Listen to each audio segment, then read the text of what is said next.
বৈষম্য বিরোধী ছাত্র আন্দোলনের অন্যতম সমন্বয়ক সার্জিস আলম বলেছেন, বৈষম্য বিরোধী কোটা আন্দোলনে শহীদদের নিয়ে মামলার নামে দেশে ব্যবসা শুরু হয়েছে।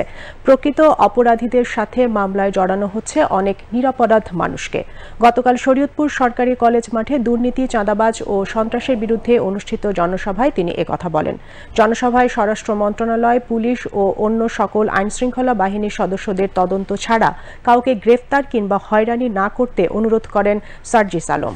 তিনি আরো বলেন, ফ্যাসিস্ট সরকারের প্রেতাত্মারা এখনো সরকারের বিভিন্ন স্তরে বসে ষড়যন্ত্র করছে।